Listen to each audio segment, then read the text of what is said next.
Projets musicaux que je sors, c'est malheureusement pour l'instant encore des gars étrangers qui achètent ça via Bandcamp. Donc le problème encore, c'est que je n'ai pas encore réussi à émuler un public ici, parce qu'il faut dire un peu que les styles de musique alternative encore, ce n'est pas encore dans les oreilles accessible un peu en Afrique. Un peu quand tu vas dans cette direction-là, c'est beaucoup plus, moi, c'est Norvège, Islande, c'est là où c'est eux qui achètent et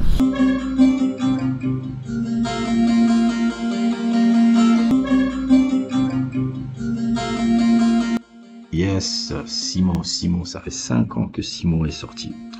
5 ans que j'ai sorti mon tout premier album. J'ai beaucoup de nostalgie avec, et j'ai beaucoup de nostalgie en y pensant, parce que Simo, c'est déjà le nom de mes grands-parents, ce que vous voyez sur la photo là.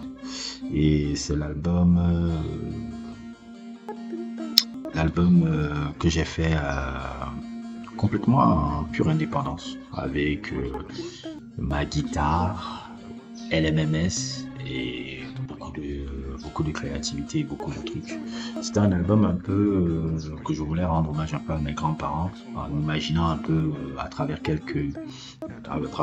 ma construction un peu, ma construction un peu de production que j'ai réussi à faire avec LMMS et ma guitare et quelques éléments un peu de LMMS que j'ai pu trouver ça.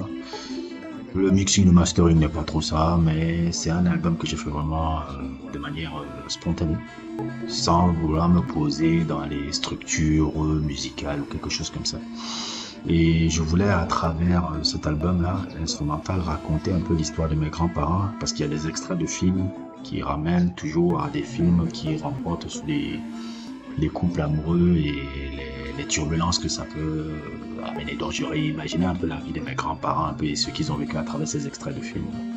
C'est un album que j'apprécie énormément, malgré le fait que je l'apprécie par exemple même par rapport à l'album même Nightclubbing que j'ai fait, qui est mieux produit, mieux fait. Mais je l'apprécie beaucoup plus parce que il a été fait de manière spontanée. C'est le premier truc que je sors littéralement sur Bandcamp. C'est le premier truc que je sortais. Il a été, bon, c'est pas comme s'il a vendu ouf, hein. J'ai acheté, 6 personnes l'ont acheté. Mais c'est un album dont je suis toujours fier un peu parce que c'est tellement alternatif. Je me rappelle comment quand Ibaku l'avait suivi la première fois, comment il a été blown away. Je me disais merde, j'avais jamais entendu un truc comme ça. Et cet album-là m'avait été fortement inspiré par des projets que j'aime beaucoup dans ce style-là. Je pense par exemple aux albums de Madlib. Les albums de Madlib me plaisent beaucoup par rapport à ce style un peu abstract, hip-hop, qui est très intéressant. Je dirais aussi les albums de Kokorosi, qui est ce duo de sœurs. Je sais pas si elles sont norvégiennes. Je sais pas, je crois qu'elles sont norvégiennes, oui.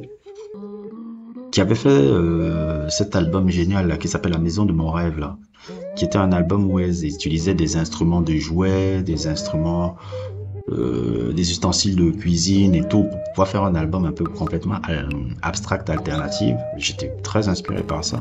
Et puis il y a encore un autre album, je pense, qui est l'album principal influence, c'est She Was a Girl de Spleen. Je sais que peut-être c'est un nom qui ne dit pas beaucoup grand chose à vous, mais Spleen avait sorti au milieu des années 2000, je crois que c'était sorti en 2005. Cet album She Was a Girl, c'est un franco-camerounais qui était complètement à l'avant-garde de tout ce qui se foutait, tout ce qui se faisait en France à cette époque-là. C'était un album très abstract, alternatif, des influences de folk, comme des influences de New Soul. C'était absurde cet album-là. Je l'écoute encore jusqu'à actuellement. Et je vais même faire un sujet sur cet album-là. Je prépare même un sujet sur cet album-là qui va sortir dans 2 semaines. Ce qui fait partie de mes fortes influences sur l'album Simo. Simo, c'est vraiment un album dont je suis fier, qui est structuré vraiment comme un film. Moi, j'ai l'impression quand je l'écoute, que je écoute un film. J'ai même pas l'impression que c'est moi qui l'ai fait. Je suis tellement content de l'avoir fait parce que c'est vraiment mon album le plus alternatif. C'est vraiment mon album le plus alternatif. Je ne pourrais plus jamais faire un truc comme ça. Jamais plus je ne pourrais faire un truc comme ça parce que c'était vraiment spontané.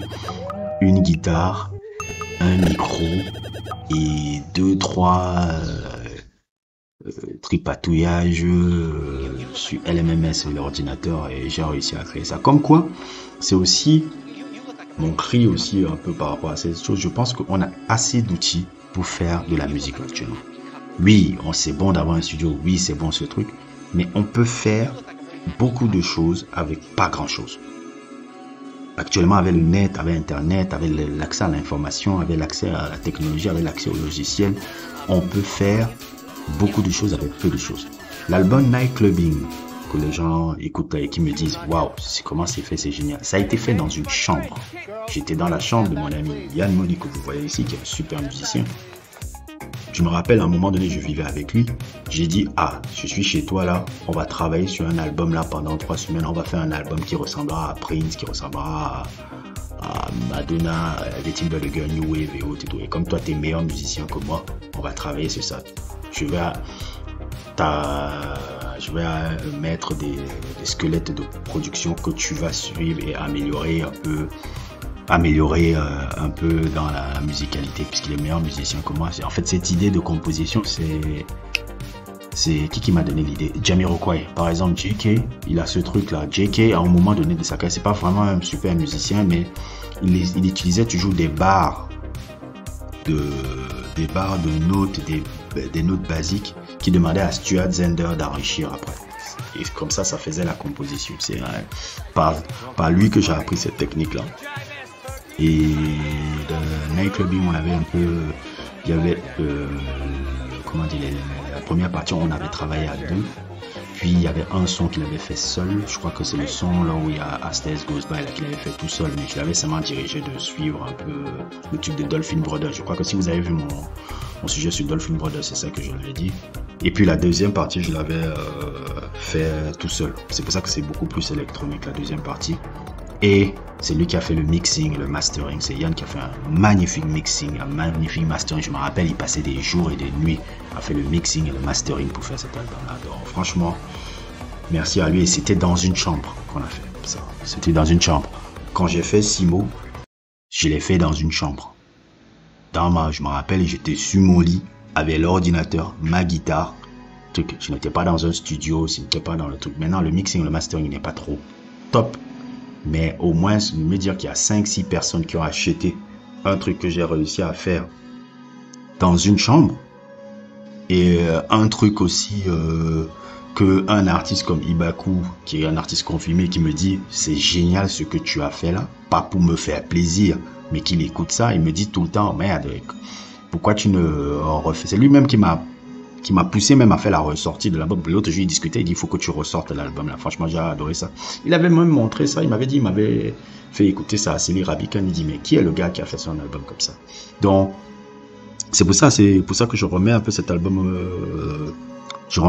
un peu le truc parce que comme je vois avec la chaîne, la page que j'ai créée, il y a tout un nouveau public qui est venu. Je vois que les deux gros publics que j'ai, c'est un public sénégalais et un public français.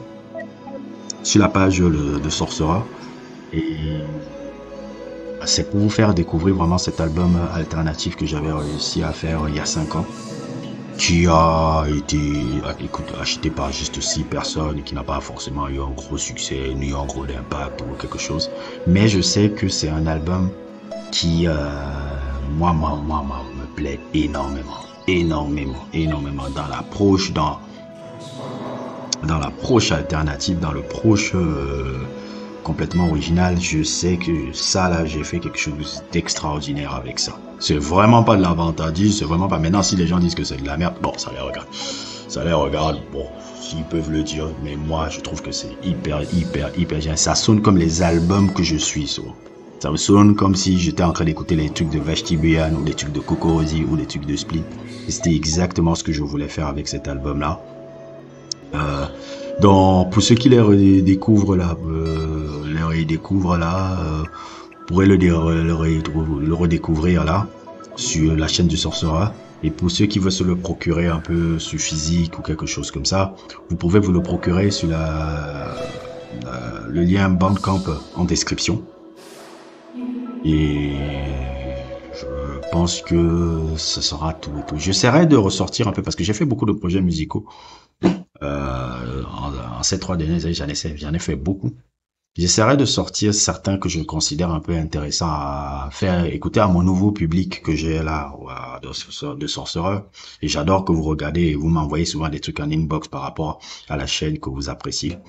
Et ma foi, je pense que ça va vous plaire. Je pense que pour ceux qui ont un peu un esprit alternatif, ils vont aimer ça. Aujourd'hui, on est la journée où André 3000 sort son album à flûte. Danny Brown va sortir aussi son album Cantata. Tous les artistes alternatifs. Il y a aussi mon ancien élève du lycée, Alex Co, dont j'ai fait une interview sur l'intitulé Beloved Swami Interview, qui va aussi sortir un peu son nouveau projet qu'il a produit avec un autre artiste là. Je crois que l'intro même, c'est aussi un de mes anciens gars qui s'appelle Florian qui fait l'intro. Donc bref, les alternatives sur l'album vendredi. C'est cool. Moi, j'adore énormément ça. Et je vous conseille de l'écouter pour ceux qui veulent le faire. N'hésitez pas à liker. N'hésitez pas à vous abonner. Et à plus pour d'autres aventures.